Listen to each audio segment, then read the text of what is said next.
नमस्कार,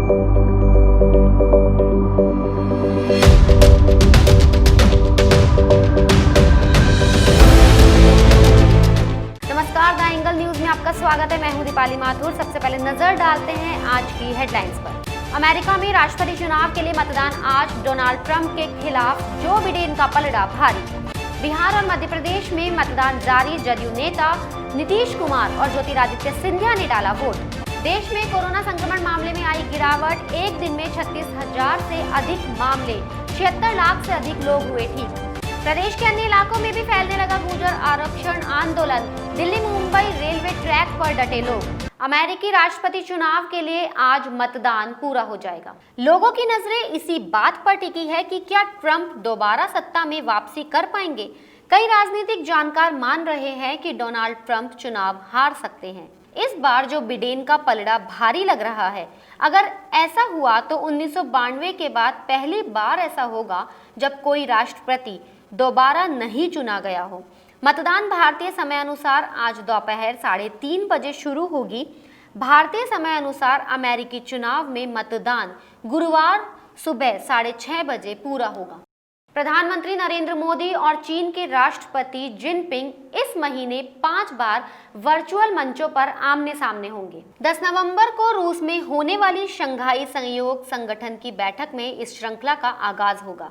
मई में चीन के साथ वास्तविक नियंत्रण रेखा पर हुए गतिरोध के बाद से जारी तनाव के बाद ये पहला मौका होगा जब मोदी जिनपिंग किसी मंच को साझा कर रहे होंगे। इससे पहले दोनों नेता G20 देशों के वर्चुअल सम्मेलन में अप्रैल में एक मंच पर आए थे। मोदी और जिनपिंग SCO बैठक के बाद 17 नवंबर को रूस में ही ब्रिक्स और 21 व 22 नवंबर को सऊदी अरब की मेजबानी में G20 देशों की बैठक में एक बार फिर वर्चुअल स्क्रीन साझा करेंगे। बिहार विधानसभा के लिए दूसरे चरण का मतदान जारी है। इस बीच पूर्व मुख्यमंत्री राबड़ी देवी और CM कैंडिडेट तेजस्वी यादव के साथ वोट डालने पहुंची। मताधिकार के प्रयोग से पहले राबड़ी देवी ने पत्रकारों से बात करते हुए कहा कि बिहार में बदलाव की गंगा बह रही है। उन्होंने कहा कि प्रदेश की जनता बदलाव चाहती है और यह इस बार होकर रहेगा। वहीं मुख्यमंत्री नीतीश कुमार ने दीघा के एक सरकारी स्कूल में वोट डाला। उन्होंने कहा कि हर किसी को अपना वोट डालने के लिए आना चाहिए। बिहार में दूसरे चरण के 17 जिलों की 94 सीटों पर 1463 उम्मीदवार मैदान में हैं। मतदान की प्रक्रिया सुबह कुछ धीमी रही, लेकिन समय के साथ साथ मतदान की गति में भी तेजी देखी गई। मध्य प्रदेश में विधानसभा की 28 सीटों के लिए उपचुनाव जारी है। इस चुनाव में 355 उम्मीदवार मैदान में हैं। कोरोना महामारी के रोकथाम के दिशा निर्देशों के साथ मतदान सुबह 7 बजे से शाम 6 बजे तक होगा। मतदाता धीरे धीरे मतदान केंद्रों की तरफ बढ़ रहे हैं। भाजपा ने उन सभी 25 लोगों को प्रत्याशी बनाया है जो कांग्रेस विधायिकी से इस्तीफा देकर पार्टी में शामिल हुए हैं।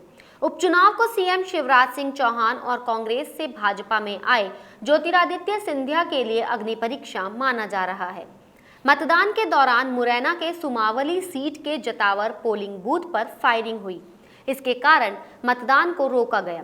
फायरिंग में एक युवक को गोली लगी। ग्वालियर में भाजपा नेता और राज्यसभा सांसद ज्योतिरादित्य सिंधिया ने राज्य विधानसभा क्षेत्र के हो रहे उपचुनाव में वोट डाला। बिहार में तीसरे और अंतिम चरण का मतदान 7 नवंबर को है। ऐसे में सभी राजनीतिक पार्टियों के दिग्गज आज बिहार में रैलियों को संबोधित कर रहे हैं। प्रधानमंत्री नरेंद्र मोदी ने बिहार के अररिया में चुनावी सभा को संबोधित किया। उन्होंने चुनावी सभा में कहा कि बिहार में पहले से ज्यादा मतदान हो रहा है। लोकतंत्र में लोगों की श्रद्धा का अभिनंदन करता हूं। आपका हर एक वोट देश को मजबूत करेगा, लोकतंत्र को मजबूत करेगा। यहाँ 7 नवंबर को तीसरे चरण के लिए मतदान होंगे। वहीं मधेपुरा जिले के बिहारगंज और अररिया में रैलियों को संबोधित करने के लिए राहुल गांधी 4 नवंबर को फिर से बिहार का दौरा करेंगे। कांग्रेस ने दिग्गज समाजवादी नेता शरद यादव की बेटी सुभाषिनी यादव को बिहारगंज विधानसभा सीट पर उतारा है।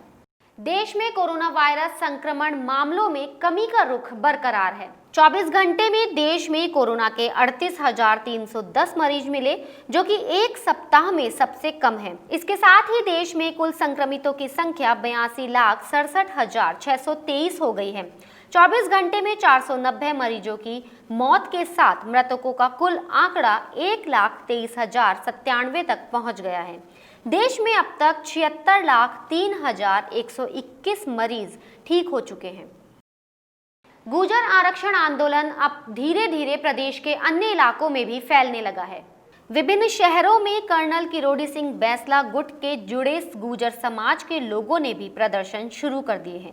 प्रदर्शनकारियों का दिल्ली मुंबई रेलवे ट्रैक पर भरतपुर जिले के बयाना स्थित पीलूपुरा में लगातार तीसरे दिन धरना जारी है। हिंडौन बयाना भरतपुर रोड मार्ग को भी जाम कर दिए जाने के कारण यहां यातायात पूरी तरह से बंद है। वहीं मुंबई दिल्ली रेल मार्ग पर प्रदर्शनकारियों की ओर से पीलूपुरा में पटरियां उखाड़ने और उनके वहां डटे होने के कारण रेल यातायात भी पूरी तरह से ठप है। गुर्जर प्रदर्शनकारी पटरी पर अभी भी वहां डटे हुए हैं। बैंसला के पुत्र विजय बैंसला प्रदर्शनकारियों के साथ पटरी पर टिके हुए हैं। बूंदी के लाखेरी में कोरोना संक्रमण से रोकथाम और बचाव के लिए शपथ दिलाई गई। राष्ट्रीय सेवा योजना की इकाई ने नो मास्क नो एंट्री के पंपलेट चिपकाकर कोरोना से बचाव का संदेश दिया।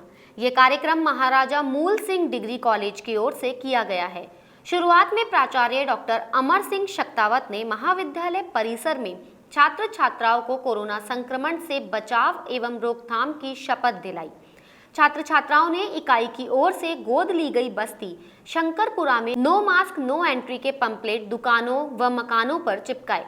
उन्होंने आमजन को कोरोना संक्रमण से बचाव एवं रोकथाम के लिए जागरूक किया। प्राचार्य ने आमजन से महामारी से निपटने के लिए सरकारी गाइडलाइंस की पालना करने की अपील की है।